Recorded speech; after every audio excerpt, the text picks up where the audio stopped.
Welcome. Today we're going to talk about some gruesome stuff. We're going to talk about heart surgery and recovery from heart surgery. And I hope that the use of the term gruesome doesn't get us demonetized. But if it does, we don't make that much money off of these anyway. So here's the thing: um, bypass is gruesome surgery. We've had three patients on here. Um, One was a fellow named Gene, and I'm not going to name the other two. You may recognize their stories. Gene came on and told us, you know, speaking of the gruesome part, you got to remember what they're actually doing. They take a scalpel and they cut down through here. Then they take a bone saw and they cut through the bone in your sternum or breastplate. Then they take the two sides of your chest and open it up to make the heart available for the surgeon to work on. Then they take an artery, usually from another area, usually from the inside of the internal mammary artery from the inside of the chest, and redirect it down to the heart. Then they take wires. After they do all that, they take wires and they make sure that it's working. They take those wires and put them together to pull that sternum back together. So it's basically just wires holding you together. The second of the three patients that we've had on the video that talked about this said, after they wired my sternum shut, it didn't work. And permanently after that, he's had problems, pain, every time he moves, especially if he goes to the gym and does something like he first discovered it when he was doing some bench press. He did bench press, felt something pop, and he's had pain ever since. Not from this heart, but from the reunion of his sternum. The third patient was a female, and she said, "Look, what happened was, I didn't really think I needed one. I didn't think it was going to help me. But when the doctor was telling me he wanted to do a bypass, my daughter was looking in from the other room, and I knew she was scared to death. So to make my daughter feel better, I agreed to it." Well, she went on to say, guess what? I have a genetic variation in my hemoglobin.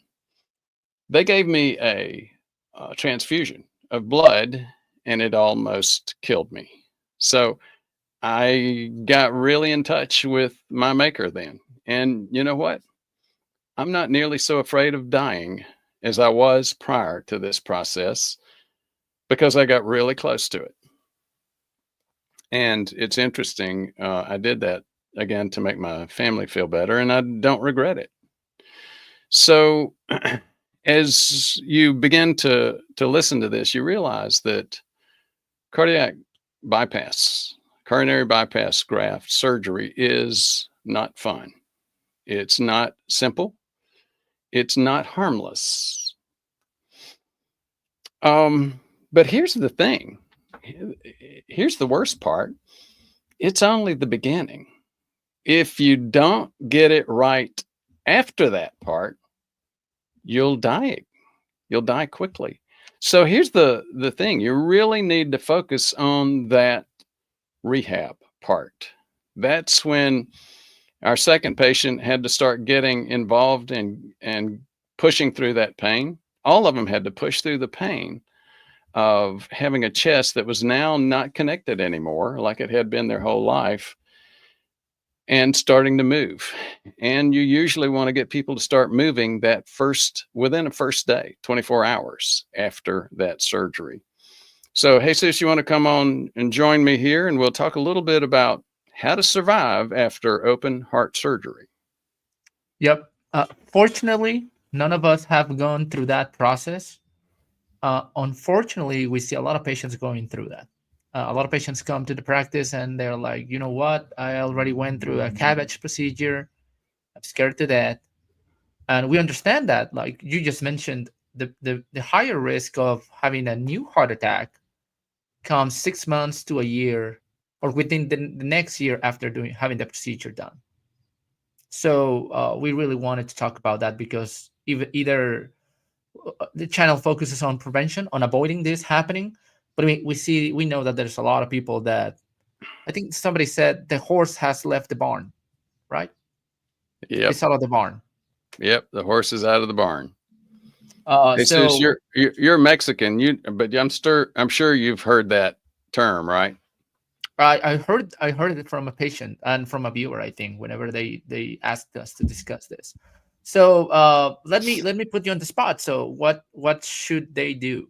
You are there laying on bed, wondering about your existence and suffering the pain of having your chest cracked open, and wondering if the low fat diet that you have been doing was actually working, or worse, uh, thinking if you will ever have a McDonald's meal again.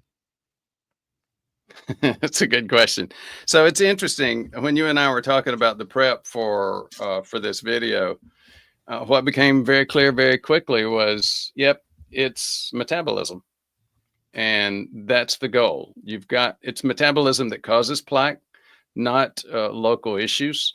There are some local issues. There are some local plumbing issues. For example, in the arterial system around the neck, we know that usually, if you're going to form plaque, it will start in the bulb, that place where the common carotid splits off from the internal and the external carotid. But that's really a minor point. This is not a plumbing issue. This is a metabolic issue. And the real issue is, how soon can you get your metabolism going again? So we're taking somebody who's got a metabolic problem, we're stopping the metabolism, because when you go into the hospital, you may go in absolutely no carbs and end up going on a very high carb diet, getting a whole lot of insulin, wrecking your metabolism, and then have to pull back out of it. And one of those parts is, as I discussed in the intro, getting that exercise going again. But you're getting exercise going again when part of your core has been ripped up pretty hard. Yep. But I'm sorry to give you a hard time. I don't think you. No, you're not. You love giving me a hard time. Well, I deeply I do enjoy it. But I don't. I'm trying to get an answer. Like you and I understand, and we have been preaching this for years now. Just getting a preventative stent or a preventative bypass is not gonna ensure that everything is gonna be all right. And we're gonna talk about when to considering actually doing it. But what do you do when it already happened? What should you be focusing on? Rehab, and more rehab. It's I've got a quick, very personal story to tell about my mom. She had a bypass graft. Oh my gosh, she's 94 now, and it's cold here. I walked downstairs to check on her right before the show, and she's in there going up and down from one end of the kitchen to the other end of the living room doing her walking. Part of that rehab. We'll hear about that time and time and time again. I remember when she had her bypass graft, and it didn't work for the first couple of weeks. In fact, it was when she finally started, in her rehab area, they finally started putting her on an incline and really making her huff and puff, to where that started stimulating a couple of things. It started stimulating better capillary refill in her muscles. It started to improve her metabolism. It started stimulating the heart itself to improve the circulation, the new vessels that were there, to improve that. And it started stimulating her to sleep better. So one of the key things that, as you know, you've been with me many times as I see patients in the rehab process. Perhaps one of the most important things is that moment when they start really getting you into more of a high intensity interval work. When they get you on that treadmill and put that incline on. That's when it starts really, and at that point, you're used to moving more. It's not so much the issue of getting that union on your sternum. At that point, it's starting to get that oxygen deprivation. What you're doing is you're putting your leg muscles, your heart, in a state of not having enough oxygen. It's a controlled state, but that's when your body starts to respond. You start stressing that mechanism, that oxygen, that vascularity. So is that the answer you're looking for, Jesus? That's what I wanted to hear, because you have all this conflicting information. We have a lot of patients that say, well, my cardiologist said I should not be exercising anymore. Like I should not Oh, I do know. Isn't I that should not awful? do intense exercise after this because I might develop a new event. And I think the reasoning behind that is, as you pressure your heart into doing more exercise, the increased pressure can make your vessel to squeeze a little bit with the effort, and Mm-hmm. when it squeezes, it can reduce the blood flow a little bit, which can cause chest pain. That's what we call angina. Mm-hmm. But from there to say that exercise is going to cause an event, I think there's a big leap. So, do you want to double down on why you think that somebody who had a bypass graft or a stent or any procedure, especially open procedure, should exercise? How intense and when? So I will tell you this, in my experience, it's rarely the cardiologist that's telling people not to exercise. It's usually somebody else. And it's one of those, quote, common sense items that's, common sense is not so common. It's sometimes it's the absolute wrong thing, and sometimes it's an urban myth. Um, as you bring that up, I remember one of the patients that had been doing this for 3 months. He had surgery up in Canada and had moved down into California. Here was the problem. He couldn't get an appointment with a cardiologist in his new hometown, and he was afraid to exercise. That, to me, that's a much more typical thing that we see. Somebody hearing from somebody else or responding to their own fears that this is going to hurt me. And you know what? I can understand some of that feeling. I remember it was the week after I had my first CIMT, and they found plaque. I was a long distance runner at that time, and you know the rest of the story. That weekend, each weekend, I'd go out and run. Usually, every other weekend. One weekend I'd run a half marathon for training, and then the next weekend I'd run a full marathon. I would do that as I was running, getting up ready for marathon training. And I lived in Lexington, Kentucky, a couple of miles from the horse park. It was a beautiful place. Right there in the horse country.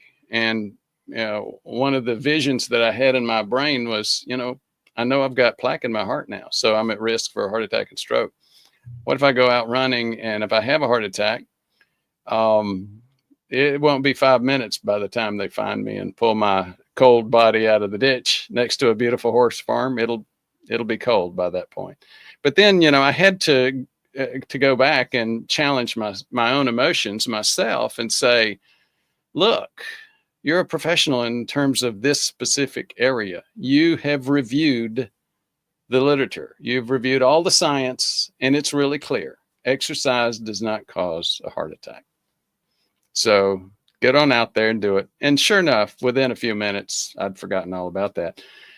But that's a challenge that by the time when we find out for the first time that we have real heart attack risk, most of us have to go through that emotional moment. I'm gonna give it a shot to explain one concept on why you should exercise even before the procedure and especially after a procedure. Um, can you elaborate real quick on the definition of collateral circulation for folks out there? Uh, I'll give a quick definition and an example. You're holding up the heart right there. I left my heart back when I left my model of my heart Oh, back in Mexico. you're heartless since I ever met you. Like, I don't know what you're talking about. If there ever was a heart in there, I haven't met it. Just kidding. Anyhow, That's a lie. so it's circulation that actually grows around a blockage, collateral. That's what it means. Co meaning together, and lateral meaning on the other side. So it's creating circulation that's going around the other side. So a great way to think about it is when you're on the highway, an interstate highway, and there's a wreck or something that causes traffic to stop. You'll notice that people in this era of GPS start finding other ways around it. They get off on the next exit and they go around it and then they get back on. That is exactly what collateral circulation is. And that's the reason why the older you get, if you're in a good shape, especially the older you get, the more chances you have to survive a sudden heart attack. The youngest, whoever is young and has a heart attack, has less chances of survival because of that. When you're young, you're not developing that extra vessels around the blockage. When you're old, you are inherently creating those vessels. But guess what's the number one intervention that is going to help you create more of those new vessels surrounding the blockage? That's exercise. So when you exercise and when you Stressing push, that oxygen delivery. yeah, we call that angiogenesis, creating some new vessels around the blockage. And that's why exercising is important to Let me create new translate. routes for that blood. Yep. Let me translate for you. Angio meaning vessel and genesis meaning making new ones. Yep. So that's one of the key steps that you need to remember whenever, if you have done that procedure, you decided to go with it and you want to recover, exercise is going to be critical. You cannot be a couch potato and waiting for it to get better. What about diet? This is the touchy subject. Why is What that a to, touchy subject? well, what to eat after a heart attack? Because they're going to tell you not to eat fat, to eat a Mediterranean diet or DASH diet if you have high blood pressure, a lot of whole grains, and we have been Low discussing fat, low low fat fat. diet, We have been you salt have been diet, discussing a DASH lot diet. of whole grains and stuff like that. Yeah. What do you think? What are your thoughts? Well, I think you know that. Just tell me what to eat, doctor. So at the end of the day, as you know, you work with me and you see it all day, every day. I don't have to tell you anymore, and you go through your usual process of challenging it, looking it up, and proving it to yourself. You've seen enough of it. We get people. We're doing a video right now where we're talking about. We've had over 1,000 people come in, where they did not know that they had insulin resistance or prediabetes or diabetes. And their doctor, they didn't know because their doctor didn't know. And the testing is, and they don't know because the educational process is in med school and medical training, but also because of the tests that they use. Now, why am I going down that bunny hole? Because of the question about diet. Used to, we thought low fat diet was the way to go because if you found fat in the arteries, the assumption was plaque is fat, and therefore fat in the diet is going to cause fat in the arteries.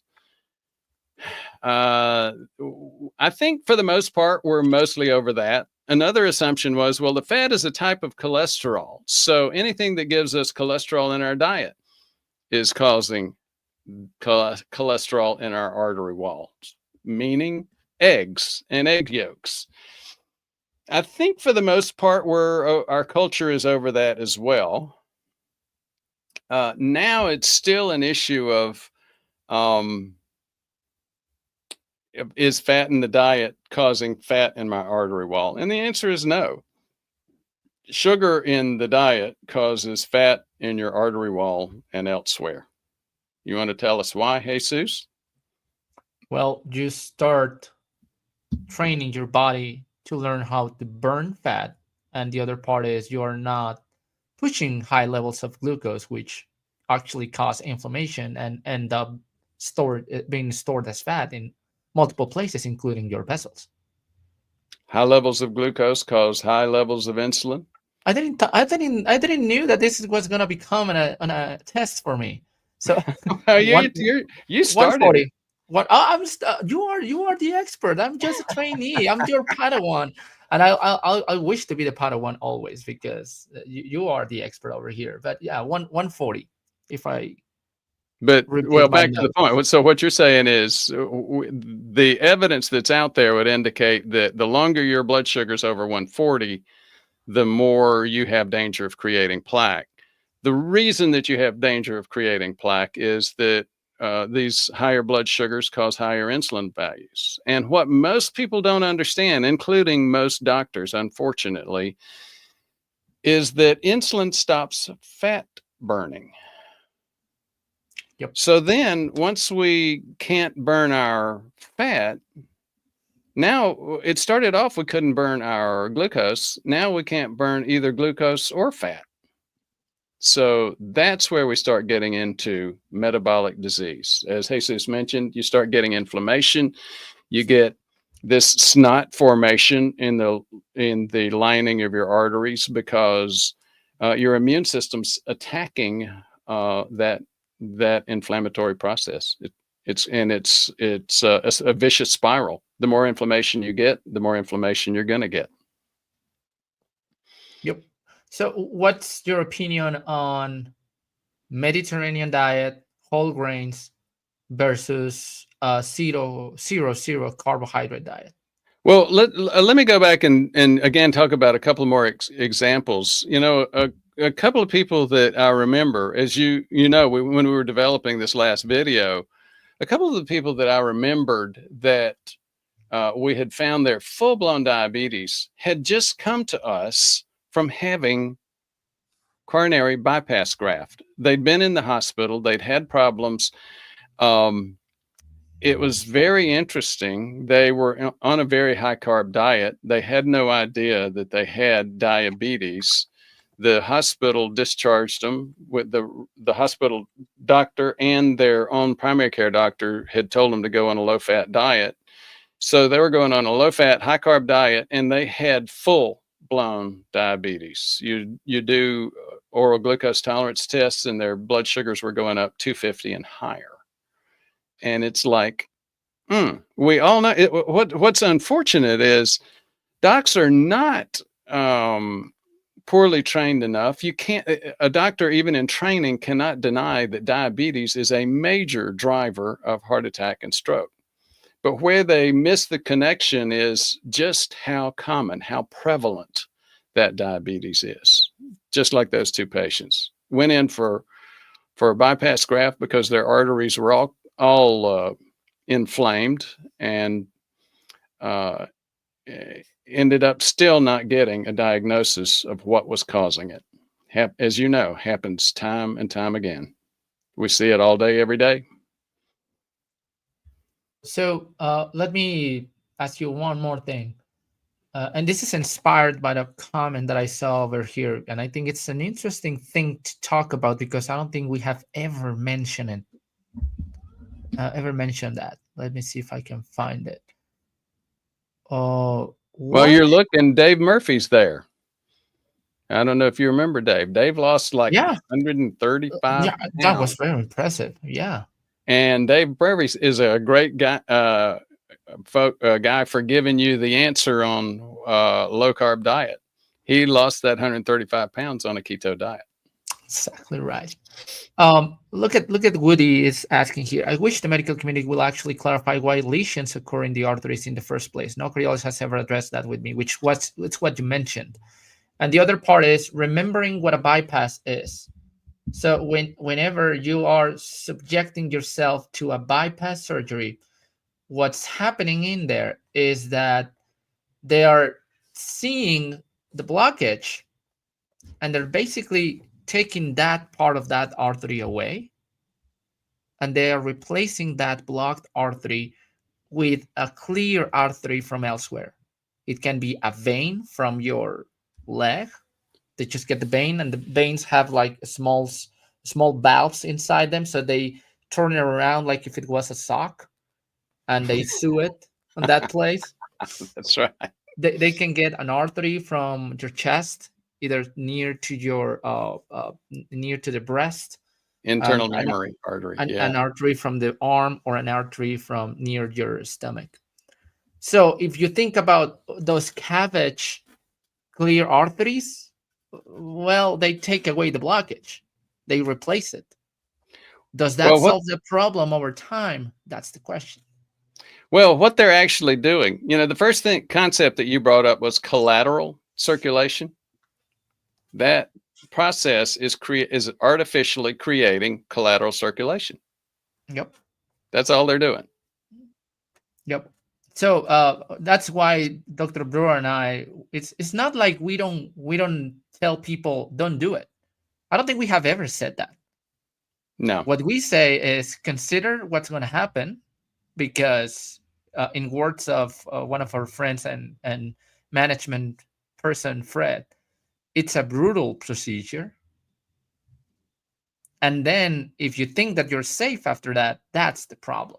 False sense Right. of security, as well as with preventive stents. But studies like the Orbita trial and Ischemia trial have shown that if somebody has like a 90% blockage and they have chest pain, they have angina, and they're not able to exercise if they would like to, the procedure might decrease the angina 50%. I don't think I saw a higher number, maybe closer to 70% at the most. So some people will improve their chest pain. That doesn't mean that they're going to live longer, though. Do you agree with that? Oh yeah. And we've said it multiple times. Now, to your point, no, we haven't told people do this or don't do that. Well, that's not the way we act. We're not a paternalistic kind of operation. We will tell people what the the evidence shows in the science. We would also tell people what we do. And as you pointed out, I'm an old man and I've been around for a while, and I've got a lot of my own stuff, including plaque. So a lot of folks are able to identify with me in terms of, okay, well, you know this space and you've got metabolism like me, so what would you do? And I've never been in a position of telling anybody, yep, I would, if I were in your space, I would go ahead and have it. I was trying to think, maybe once or twice, but no, just haven't. Yeah. I mean, we'll come to people with us. Here's one of the classic conundrums or weird conversations. Well, doc, I had an angiogram, and my my cardiologist told me I only had 2%. And I and he said, you shouldn't even get out of the hospital. You should get this procedure now, because you're a heart attack waiting to happen. And, then my next question was, well, what kind of exercise do you do? Well, I jog, I run. Do you do high intensity? Yes, I do hill runs. Well, do you have pain when you're doing those hill runs? No. Well, what do you think's going on there? And then, you usually get silence as somebody's trying to think through the logic behind that. What's going on if you've only got 2% flow in the blood to your heart?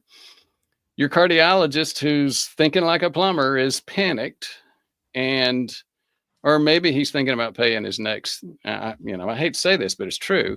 Maybe he's just thinking about paying his next mortgage. But he's wanting you to get a stent because you're not getting oxygen to your heart. Well, your heart's got to get the oxygen to be doing those hill runs. Yep, definitely. All right. So talking about diet back again. Carnivore diet, yes or no? Well, I just have to quote my friend, our friend Dave Murphy: eat fat to lose fat. So that's yes. Yeah, I think carnivore diet there's a reason. It's extremely popular right now. And there's a really good reason. In this world where our environment is geared up to um, to give us diabetes, to make us fat. It's geared up with how do you avoid highly processed carbs? They're going to stimulate your insulin and make you fat. How do you avoid those in our current world of Tony the Tiger trying to take over dinner? And so it's like the quote that you said a few minutes ago, and a lot of people, that was internal to you and me. A lot of people won't recognize it. People that are viewers, please tell me what to eat. We often get patients coming to us with that very same statement. I hear I should go vegan. I hear I should go low fat. I hear I should go carnivore. I hear I should go keto. Wait, please just tell me what to eat. What should I do? And at the end of the day, carnivore is a very, very easy diet to go on. It's the ultimate elimination diet for people that have problems with inflammation. Jordan Peterson and his daughter Michaela are all the time talking about that. For people that that have seen those two, there are a lot of other people that talk about that. The Ken Berry is has ridden that train for a long time. And it's popular for a good reason. It's a very, very easy diet to stay on, and it's so much more healthier than the standard American diet. Now, you and I both get a whole lot of grief because we've got patients that are vegan. We've got coworkers that are vegan. Miranda gets a lot of grief because she is a vegan. And at the end of the day, there's a place for vegan as well. It's just a little bit harder because you don't see a lot of carbs when you're limiting your diet to animal products. You see a lot of carbs when you're limiting your diet to plant products, and you just got to learn how to manage those. You also see lectins, which you don't see in animal products. So you've got a few things that you've got to deal with if you're going to go vegan. But it's like Robert Lustig, who came on our show one time, and he's got a good quote. Just about any diet will work. Man was built with a great metabolism, all the way from starting on one end of vegan to vegetarian to omnivore, which I am, to ketovore to carnivore. The one diet that really doesn't work is the standard American diet, where you're getting a whole bunch of fat, like a Big Mac, and a whole bunch of fries to go with it. So you're combining big sources of fats along with huge sources of carbohydrates. Fantastic. So why is that you're not doing? I know you did carnivore. Why is that you're not doing carnivore anymore? Two reasons. One is social. My family's not carnivore, and my partner's not carnivore. She's actually a vegan. So it makes it easier for me to eat more than just animal products. But here's the other thing too. As you know, my LDL shot up from its normal. It's always been what, 100 or less, and it shot up to 120, then 140, and then 182 within just a few weeks of being on carnivore. And now, do I think that's unhealthy? Not really, but again, it's more the social issue than anything else. And it's also a little bit, I'm lazy. I want to eat what's around. Fantastic. I just want to make sure that it's healthy. And so I have to tell you, just over the past couple of weeks, when I'm not traveling, we've been traveling a lot over the past 2 months, but when I'm here, I've been getting a lot more steaks, and I've been eating nothing but steak every night, and at lunch, some nice ground beef, and it's been much more of a carnivore diet, and I've been enjoying it. I wouldn't be surprised if my LDL starting to shoot up again. Well, I think it can be, and I want to show you my results here live with the audience. in a moment, so we can discuss about that because it exactly has to do with that. Before we do, though, I want to acknowledge. I think I misspoke. I made a mistake. So Dr. Vega, they don't actually cut out the blocked artery; they go around it. That's exactly right. My mind went to a couple of surgeries where I was part of it, and I think there was aneurysms involved. So maybe that has took me to taking out the artery. You're absolutely right, Willie. They usually don't take out the plaque; they just go around it, which that's important to clarify. I don't want to be spreading Thank, misinformation. thank you, Woody. I wasn't listening. You see, as usual, you are supposed to be supervising whatever I say. I know. It's like it's impossible to supervise you, Jesus, as you know. So let me give you a quick glance to my latest lipid panel. Just for context, I lost 30 pounds last year, and then let me see if I can. Yeah, computer. Then I misbehaved during the holidays, so I gained back about 8 pounds, and now I'm down 4 pounds again. So that's the context. Your diet it's not carnivore, but it's very ketovore now. I've seen you It's very eating it's very tuna. keto. I do Yeah. eat salads every day, but most of my diet comes from fat and protein. So I'm gonna translate for you. Total cholesterol. Let me see if I can make this bigger. That's in Total cholesterol. Spanish. That's in Spanish, of course. I'm Okay. fortunate enough to have a lab like 1 block away from home. Oh, that's 200, nice. 200 total cholesterol, 84 triglycerides. This is like 1 week, maybe 10 days after going back low carb. HDL of 44. Jesus, you need some work, buddy. Well, I'm doing omega 3s, but I really need to improve that. And my LDL is 148. So, and this is when we talk about being pre-diabetic, My Yeah. fasting glucose is 104. It peaked at 160, came back to 111. And this is the interesting thing that you need to consider. When I did this test a year ago, my insulin was 11. I did 3 to 6 months of changing. My metabolism went down 30 pounds. It went back down to four insulin. And Oh, after very one important. and after 1 month of misbehaving, this is 1 month, and it wasn't even like a standard American diet. It was just a little bit more carbs. It went back to 11. Although my insulin doesn't go that high, and that's because I'm 34 years old. But the whole point So, behind this is to make people understand. To us, LDL cholesterol is more of a biomarker. Glucose metabolism, that's what's going to be causing this plaque buildup and ended up on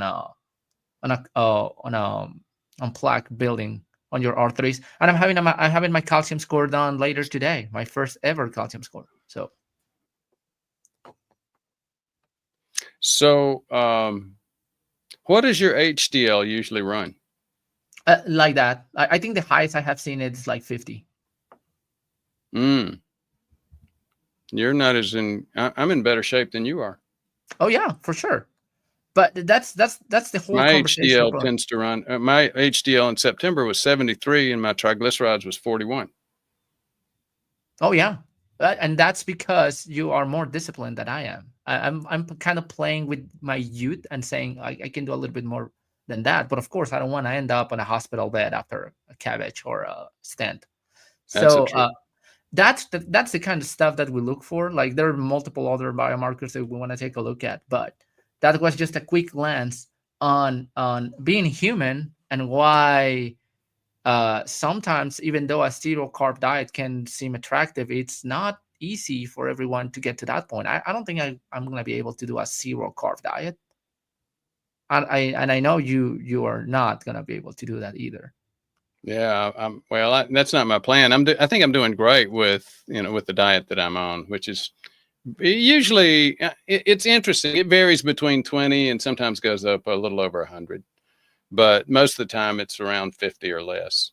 So back to the original point. How about managing metabolism So, the real key is what to do post Hmm. bypass graft, and how do Hmm. you manage that metabolism? One of the things we see a lot is where maybe their doctor didn't recognize that they had diabetes, but the hospitalist did when they were in the hospital getting the surgery. And what happened was they did what they typically do in a hospital for somebody that was a diabetic. They fed them a bunch of bananas, orange juice, bread, and rice or pasta, Hmm. and they gave them insulin. Yep.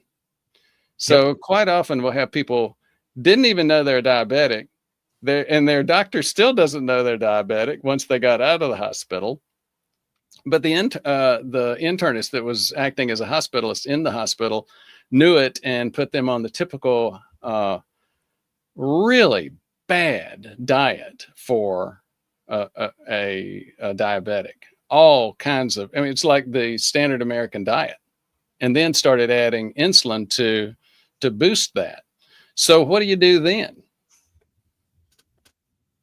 I don't know.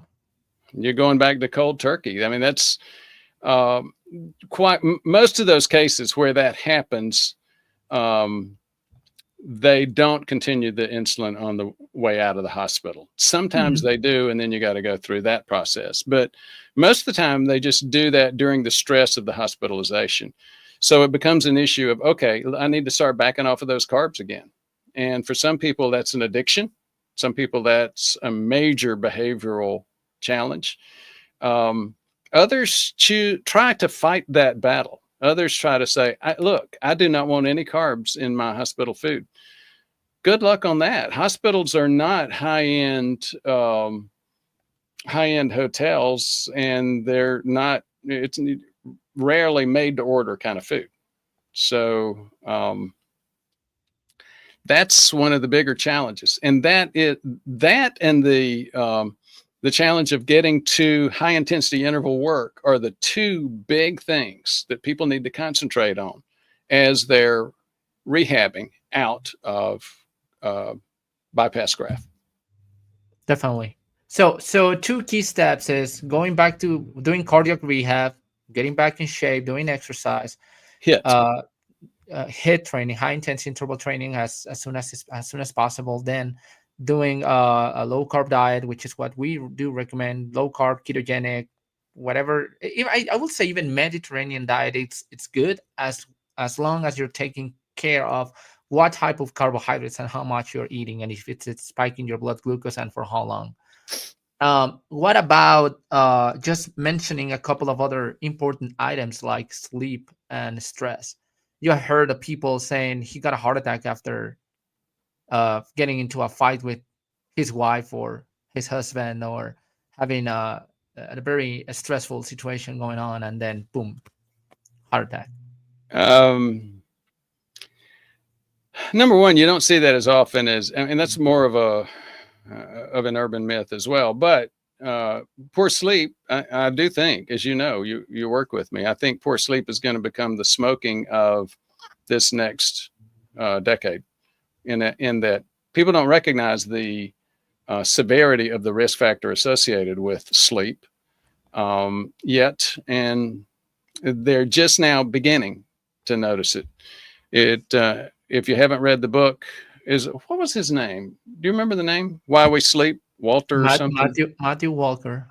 Matthew Walker. Yeah, You that's got you right. got you got your Crestor today, right? Yeah, I tell you what, uh, it must be the Crestor forgetting for me.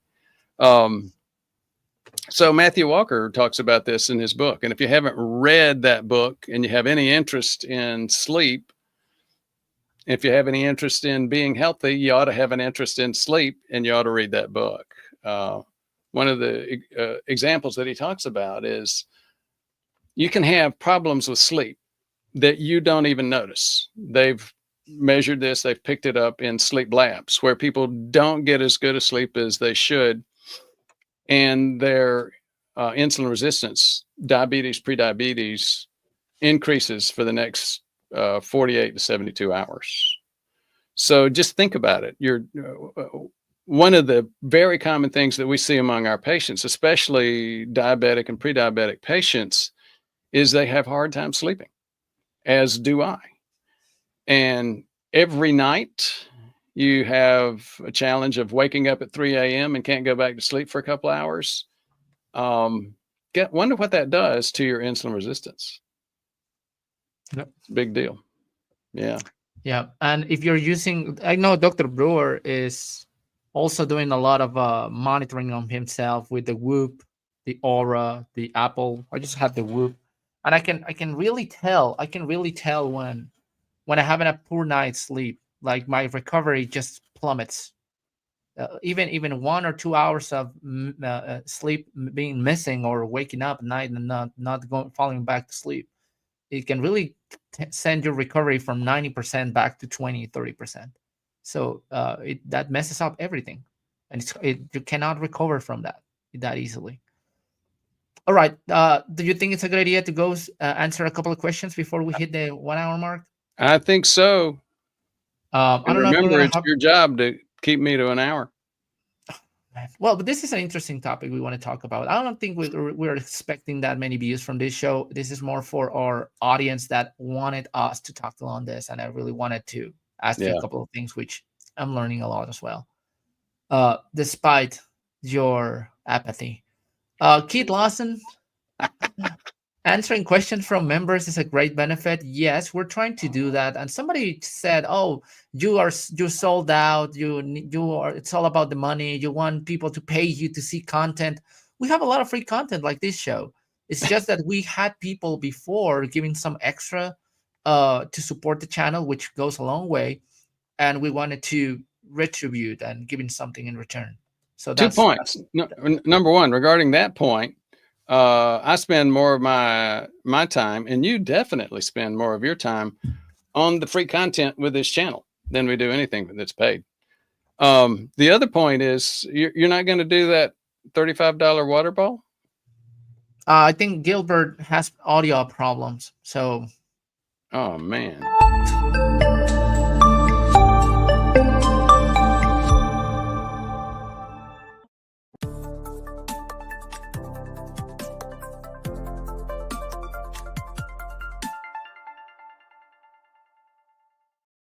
He just wants to please you. Best $35 I ever spent. Oh man. All right. And Gilbert, if you can give us the banner so people know how to become a YouTube member, so we can give a shout out just like we are doing to Sean A. Thank you so much. That goes a long way. So just a reminder, I go through the messages and answer premium members' questions with a video, just like we did yesterday, where we talked about beta blockers. And every member video can see those videos as well. They can have access to that, as well as getting your questions answered first on the chat. So that's it. But thank you. I think it was Keith Lawson that brought up the point that you just showed, where he appreciates being able to be a member and get his answer, make sure his question will get answered. It goes a long way. Like you can tell a couple of bucks, it makes a difference. It really does. The team has been expanding a lot. So Dr. Brewer is supposed to be retired. He could be playing golf, awfully playing golf, but he could be playing golf. And probably better than right you. here. Well, I have never touched golf. What do you call those? I don't even know how you call them. But meet me at a soccer field. Let's see how that goes. In fact, now that I think about it, now that I hear that, maybe I wouldn't hit a golf ball better than you. That's how bad I am. No, well, but you do have fun. I'm not that bad. Woody Woodring, unfortunately, another cabbage survivor here at age 50. Thanks for talking about this subject. Yeah, that's exactly what we're trying to do. And we're glad that you survived. Dr. Brewer gave me a number the other day. 50% of heart attacks end up in sudden death. And as usual, I didn't believe it until I saw it. Yeah. Which it was impressive. Like half of heart attacks end up in sudden death. So only half of people who have a heart attack actually survive. And then some of them are gonna go through this process. So it's a lot of people. Chris Link, Speaking of yeah, what you just said about never listening to me, I'd love to see some comments from people who would empathize with me. Have you ever had to work with somebody like this that you depend on them to get their work done, but they don't listen? well, but they get the work done, Well, poorly done, but it's done. well, I can do it right, maybe in your mind you're getting the work done. oh man. Okay, Chris Linky, my triglycerides continue to be high, but if it's intermittent fasting and avoid carbs like a passion and have been for a long time. I also exercise regularly. What else can I do? What else to do, Dr. Brewer? Well, again, that's what does exercise regularly mean? What does exercise mean? What does regularly mean? With exercise, we want to get, it's not just going out for a walk. It's clearly getting that metabolically active muscles, especially in the legs. As we know, we lose insulin receptor activity it's a deathly spiral. We've talked about it multiple times. So you start getting insulin resistant, you start losing the capillary penetration of the leg muscles. Those leg muscles are your most important safety valve for insulin resistance and diabetes. Guess where the majority of your insulin receptors live? In those capillaries to your leg muscles that you're losing. So exercise doesn't mean, and when we say resistance training, we're not talking about working on your guns. We're talking about biceps. Yeah, well, we're talking about leg muscles, the ones that actually provide that safety. And we're not talking about just walking. We're talking about HIIT training. We're talking about resistance training. So IF and avoid carbs like a passion. What does that mean? We've had people come in and tell us that they were avoiding carbs, and we actually looked, and it was 200 carbs a day. Yeah. So those are a couple of the big issues. And as we've discussed, a third big issue is as sleep. What are you doing in terms of sleep? Thank you so much, Dave, for becoming a member. I hope that helped, Chris. Can you put the banner for the practice, Gilbert, real quick, for those who are interested in? I saw somebody said that they were trying to contact us. You can send us an email to info@prevmedhealth.com, or just call that number and ask for Tracy. She's the one who takes care of solving everything. The low-fat diet did not work. Good point. And the one thing, you tell me if this is a wrong perspective. Do you think somebody can thrive on a low-fat, low-carb diet? It's hard because it's hard. It's hard, but when I say low-fat, I think I'm talking about saturated fat, which we have patients that say, I understand your point. I know that saturated fats might not be as bad as people make it look like, but I'll still would like to have suspenders on a belt and not eat them. What's left to eat then? Well, we ought to probably put me on mute for a minute, because what I'm going to say is not going to be popular. Saturated fats are not the danger that everybody thought they were, and really, the other fats are not the danger that people thought they were either. We had Chris Kenobi come on the show and talk about seed oils. And yeah, there's clearly evidence that would indicate those are bad for you. And I'm going to get pounded in the internet community for saying this, but I said it to Chris. I said, all of the evidence that we see is what we call environmental evidence. There is no randomized clinical trial. And until there is, there's just the correlation. And the correlation, what we mean by that is we saw huge increases in eating seed oils, and we saw huge increases in diabetes.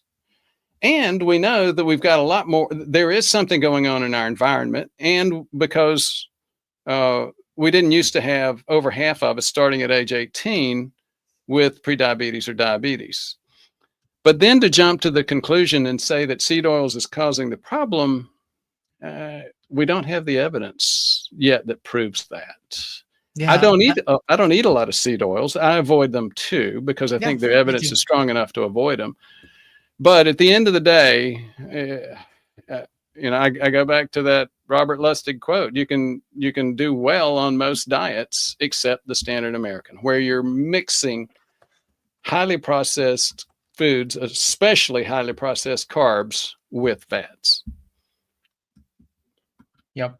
So the one thing is also we're in a weird space, you and I here, because most channels they do take a strong stance uh, in favor of against different topics, and it's usually like those who are carnivore actually despise seed oils and they don't like oxalates, and they're on that aisle, right? And then you have the vegan side who said saturated fats are wrong, and they will tell you seed oils are not that bad. That's okay. Saturated fat is a problem. And with you and I don't we agree with some stuff in one side of the spectrum, and we agree with some stuff on the other side, and we are like a weird mix on it depends, which Rick Folia, if you're watching this, I'm trying to push Dr. Brewer to approve shirts with that. It always depends. I It hate it. I depends. hate it, but it's growing on me because I think you're right. And every time he's raised it, I've said that's fine. It's Fred's fault. It's not mine. Fred, if you're watching this, it's your fault. I don't think Fred goes as far as the 1 hour after a video, though. I don't either. That's why I Okay. said that. Well, but that's the point. I haven't seen strong evidence regarding seed oils and inflammation on small studies. But that doesn't mean I don't avoid them, just because I don't like them either. And believe me, here over here, there's a lot of seed oils. If you have had ischemia detected under stress, should you still push the exercise to the oxygen deprivation level? Like if you have Yeah. some level You of know, blockage and then it's you push been it. demonstrated. There's plenty of evidence that our bodies improve, our vascular systems improve to the point where many of us train out of angina. Uh, and it's the same thing with heart failure. And that's the area where you were talking earlier about doctors saying don't work out. One of the places where most doctors still do get this wrong, they tell people in heart failure or with degrees of heart failure not to work out. And that's the absolute worst thing you can do. Yeah. And the thing is, it's that collateral circulation we were talking about. If you really want to create some of those new vessels, you need to push your body into doing that. Chris Linky, any thoughts on methylene blue? It's been popping up on my feed a lot recently. It has been brought up at some point. I think yesterday I went through the research. I haven't been able to put it on the schedule just because I'm not seeing something like really, really life a game changer. But I don't know. Have you seen something recently? I will give my own impression, and it may be it's overstated, overhyped, in a word. That's what I think as well. But I mean, I'm gonna try to squeeze it into some. Maybe I'll do a members video about it. I don't know. We'll talk about it. Uh, any thoughts on what occurs to occlude after artery after a bypass again? Well, we mentioned like they don't do anything with it. They just create a bypass, right? Oh well, Uh, I tell you what, if he's talking about the part that is occluded, it just gets worse. It's no longer having to respond. It's never being stressed anymore because the flow is being redirected around it. yep. It's like a hand that you stop using; it withers. Yep. So, any thought on how much visceral fat we should have in our bodies? I think there are three measurements for that. Depends on where you get your test. You can do an MRI, you can do a DEXA scan. DEXA scan is a little bit better on the side of giving you numbers. MRI is going to be better for you to see the visual, and you see how much fat do you have, but it's not going to provide you numbers. So it has to be less than 10% of your overall fat. It has to be no more than 100 square centimeters of area in your abdomen, and no more than 2 pounds or less than 1 pound. So you can use any of those three thresholds. Are And you okay? Are mine, you?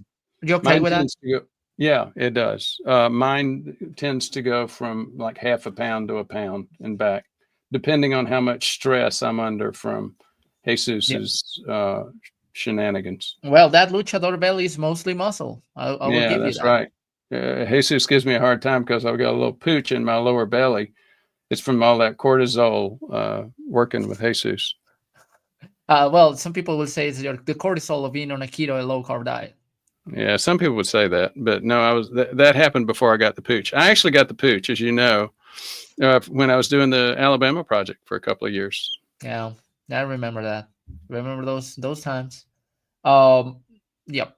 I'm working my way into a six pack. I realize now that I need to go a little bit lower on my weight and stronger on my exercise in order to do that. That's my resolution for this year. So I can start doing those thumbnails like the other guys with your six pack on the screen. I'm gonna get there. Yeah, Joey I'm T actually is improving yeah, I know. I've at seen age your abs. 67. Yeah, they look good. Uh, yeah, and enough. Joey T, is allulose healthy or should it be avoided? It gives me mild stomach aches. I haven't seen bad stuff about allulose other than it's artificial. So Yeah, it can cause diarrhea. It can cause cramps. Yes, it can do all that. yeah, so yes, I don't think it's necessary, but yeah, I've used necessary it. I've to tried it. take it I though. did that. What is the name of that chocolate that they talk about? Chocolate. There's Oh, a chocolate syrup that's sweetened with allulose, oh yeah, and I don't know the I'll get some brand. stomach symptoms when I use that. So I don't Mm, use it very much. yeah, Carl Kukik, thank you so much for becoming a member. Again, it goes a long way.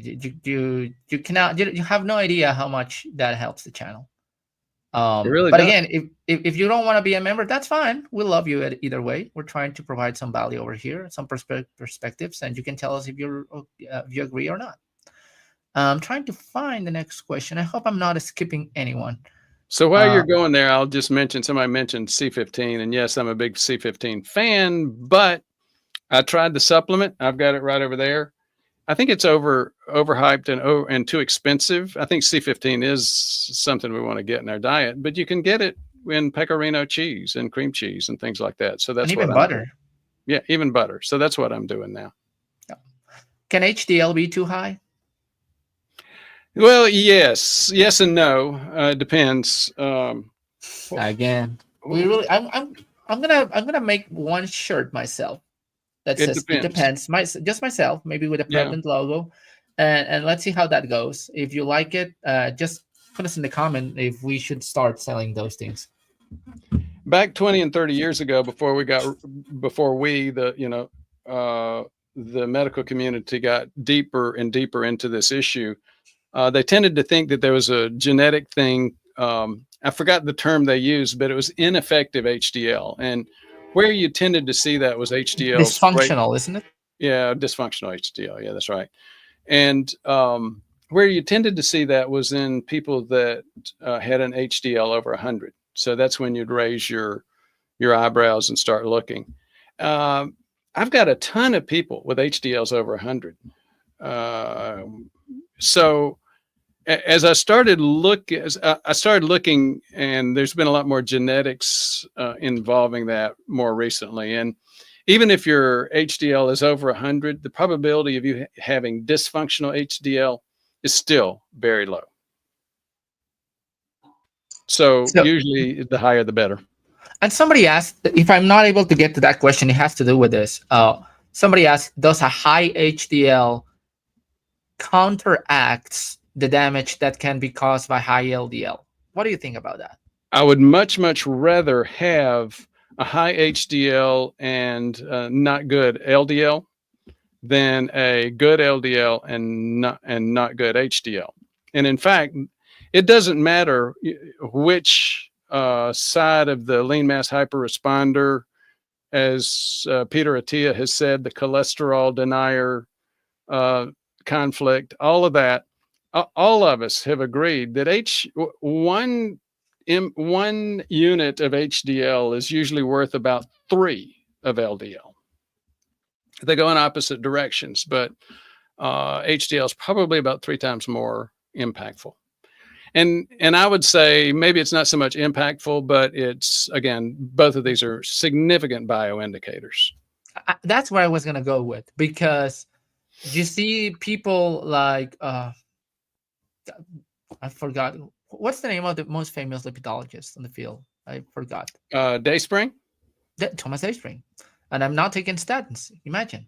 Yeah, I keep I saw a offering to pod, give, for those of you who are listening, I keep offering to write Jesus a script for statins so he can remember better. well, with an LDL of 148. I might as well take your word for it. Uh, Thomas You don't Dayspring. have plaque yet, do you? My CIMT was clean, but I'm really curious to see my calcium score today. Yeah, So maybe the let's only see. maybe the only place you have plaque is in your brain. Well, I wouldn't be Being surprised. facetious. What's No, that? but well, I hope it's only damaging memory, because if it's damaging creativity and reasoning, I'm screwed. So Thomas Dayspring went into Simon Hill's podcast, and he said that HDL is like tracking HDL is worthless, because exactly that's more like a bioindicator. It doesn't work like a protective factor. It's not And protecting I think he's anything. right about that. And I think we agree exactly. Yeah, it's so funny what we agree on. But Like then you see, 90% of it. but then they say LDL is causal, Yeah, and it's I like, know. It's like, why LDL cannot be a bioindicator just like HDL is? Low well, HDL is an indicator of poor metabolic health. You want to get that up, not just to get that up, just as a reflection of you improving your metabolic health. Right? it's if you're going to go into the lipidology side saying LDL's causal, you got to mention ApoB. Yeah. And they're saying ApoB causes atherosclerosis just because of the Mendelian randomizations. And we have a very, very dry show, long show, where Dr. I thought Adrian it was Soto. great. I love that, but it's dry. Like you cannot deny it's dry. It's very geeky Yeah, with it is. Adrian, Nick, Norwitz, and Dave Feldman. All five of us sit down and they explain why Mendelian randomization is actually just a glorified epidemiological study. I could tell you that because I've reviewed the Mendelian randomization studies, and especially for this issue, and they're not strong at all. Well, you told me that. You know what? I didn't believe you until Adrian told me. I know. I told you that a year before you actually looked at it. You didn't believe me, but you believed Adrian. Yes. Woody Woodring, my impression is once your body has been overweight, etc., it seems that it tries to go back to the state, so it's hard to maintain weight loss and glucose levels. I think he's talking about body fat threshold. Is that? Do you think? Like once you gain weight, your body gets used to that, and it's hard to go back down. Well, yeah, I don't. Threshold is slightly different. Body fat threshold is the point at which you start getting insulin resistant because of resistin, the hormone made by body fat to stop it from growing too large. Set point is slightly different. It's where your body fights to maintain a certain level, and the body's really good at that. It's smarter than we are usually. Well, let me tell you something. I'm learning a lot today on the show. I don't mind we're going over the hour. Oh, okay. Well, it's all about you, right? Well, of course. How narcissistic can you be? Guy Fulton, I had meat stuck into my hospital room and got chastised by my nurse. Now that you mentioned that, that's really funny. I got up. I don't usually see emergencies anymore. I used to do a lot of emergency medicine years ago, but some of my close friends, they still reach out. And one relative of one of them had a hyperglycemia episode, so I put it on the hospital. I did use some insulin. And I asked for just for the emergency, of course, and I asked for a diet with no carbohydrates. You would got expect no the morning the next day in the morning when he was supposed to start eating back again. I think I prescribed low carbohydrates, not no carbohydrates. Anyway, the breakfast he got was 2 tortillas, oatmeal, and fruit juice. There you go. That's their version of low carb, right? That's their version of low carb from the hospital. So yeah, it's like then I got him to get him some chicken or something. But yep, I completely relate to that. Beta blockers was a good video. I'm glad you enjoyed it. Have you seen it? I don't think you have seen it. You have been very busy. Oh, I haven't seen the. I think I did. Oh, you did. Wasn't Okay. that one that you recorded for members only? Yep. Yeah. Okay. I thought it was not bad. Well, one take. I did that in one take. All right. I thought I was a premium member, but I don't get notices with a link to Wednesday's members video. Oh, so there's a place to do notifications. I'm not sure. I don't think we have a banner to help you out with that, Lynn. But every Wednesday we have a video. Don't worry if you're not able to see it like immediately. You can see it there later. But every Wednesday we're putting something out. Just And so you if know. you go, Lynn, if you go to the channel homepage, you'll see you should see a line of videos which show the members only videos, and you should be able to click on them there and go back to Yeah. all of them. Yeah, exactly. But we have done that for like a couple of months now. Let me tell you, I'm enjoying it. I'm enjoying asking Dr. Brewer on a Tuesday night. You need to do something for tomorrow. And It's hearing that it's too late. it's too late, and then I go at, oh, I already did it. Don't worry. Just trying to mess up with you. Hopefully, there's better nutritional studies to help the working class rather than just corporations. Governments would maybe need to push these. Maybe our RFK. That's Cairns lobster. Cairns Cairns lobster. lobster. Isn't Cairns in Scotland or somewhere? I'm not sure. Anyhow, I think we have gone overboard. Just your take on this one. On this question? Yep. Well, it's Oh, not a well, question. It's more like a statement. well, Jesus didn't let, let, like it. let's get 50. Let's get 50 people. Whoever is still here. Let's get 50 people unsubscribe to your channel just to say that you are a new reborn Republican who loves RFK Jr. There, uh, 50 unsubscribed. yeah, that's right. I got 50 unsubscribes because of the reaction video that I did to RFK. I in the past I was, I grew up Republican, or I was a Republican all my life until Trump said some stuff that I thought were unethical and inappropriate, and became a never Trumper. And then, but I'm having a blast with the new administration and RFK, because I do, as a Republican, I do tend to lean a little bit more Libertarian. libertarian. Exactly right. So all of the pressure that's happening on the current bureaucracy, I have to admit, I'm enjoying. And especially, I mean, and I'm not as, I don't know the other areas that well. I do know our area. And as you and I pointed out multiple times in our videos, look what the committee recommending my plate is. 19 out of 20 of them are on the payroll of Big Food, Big Cereal, Tony the Tiger, Nestle. What's the name of the group that makes Ozempic? I saw Nova Nordisk, and then Nordisk. Nova Nordisk, and then even more Lilly, who makes Eli the Lilly. successor. Yeah, Eli Lilly, who makes the successor to Ozempic, Mounjaro. But It's like wait, we're screwing, our government's screwing a lot of stuff up right now. Wait, I thought you loved Ozempic. Oh, I do. I'm a big fan of Ozempic, and even more so of tirzepatide. But it's been misused. It's been misused as a solution, when it's not a solution. I don't think either one of them should be influencing our government policy on what people should be eating.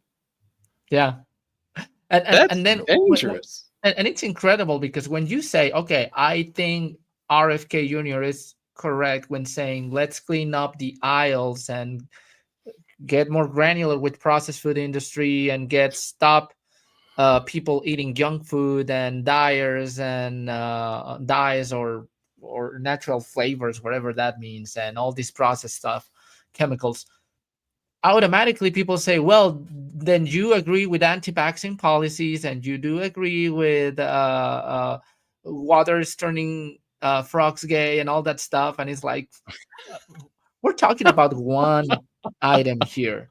Oh, but he's gonna do all that other stuff. Well, that's a different topic to discuss. Yeah, But I when didn't say some I was an RFK fan. I said I was very excited about some of the plans of pushing the current administration in term or the past administration in terms of what they're doing, pushing the 2024-2025 administration of the federal government on what they're doing about food recommendations yeah. and food regulation and food um, label Yep. regulations. All of those things are really screwed up. Yep. Well, anyhow, we're getting a little bit more political. That was not the point. The point was just to tell people we do have different perspective, opinion on different stuff, and I hope that's what you like from here. You can get different opinions, different places, and make your own choices. At the end, that's what this is about. All right, so we'll be seeing you next week. We hopefully are going to be able to provide you from a video, provide you a video this Saturday. It's going to be about Alzheimer's. It's a little bit longer video. Hope you like it. And next week we're gonna be talking about cataracts and why Dr. Brewer is messing up and losing his eyesight. I have. Can I spoil the beans and say I'm developing cataracts at age 67? Spoil the beans. The question is, what am I doing about it? Exactly. And I'm gonna throw punches with Dr. Berg. I know it's like he's the biggest YouTuber in health space, probably after Dr. Mike or whatever. I saw After one of his Dr. videos. Vega. No, I'm just like a drop in the ocean. But the point was, he said to his audience, and millions of people saw this. Oh, the best way to reverse cataracts is using NAC, N-acetyl-carnitine, which are some drops that. And my this is what I want. I would like to discuss that next week. I don't know if you have heard about it. Oh, you're NAC, always wanting to throw punches. NAC magic solution, right? So Yeah. he quoted a couple of articles which had nothing to do with reversing cataracts, had to do with some preventing development, which makes sense, Yeah. but didn't have anything to do with NAC. And all the NAC drops research that I found that talked about how good NAC was, guess who funded that? Uh, Probably not an NAC maker. Oh, no, not at all, right? Of course, it was the NAC makers who said the product was fantastic. So, So for Joe SXM, I'm going to spoil some more beans, spoil some more of Jesus's beans. Yes, the two big causes of cataracts are, number one, UV light from the sun. And until Jesus came along, I was able to get a lot of golf played. So maybe I got some from there, but I did tend to wear eye protection. The other, that's only one of the two. The second one is oxidation. And even Dr. Vega knows the major source of oxidation in the human body. you're asking me to answer that? Well, either that or you can hold people in suspense for next week. Well, let me tell you something. I have been screwing a lot this video in this video today. Which one more mistake, the heck with that. What's gonna happen? I'll say it's glucose metabolism. Exactly right. Woo, I got one right. Prediabetes, diabetes, insulin resistance, the major source in the human body of oxidation. You have other sources, other inflammatory diseases like psoriatic arthritis, rheumatoid arthritis, things like that. But far and away, in terms we look at population-wide at humans, it's prediabetes. Exactly right.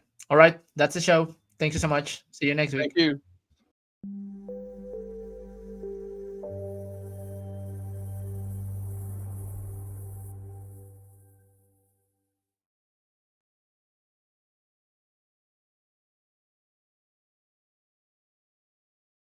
I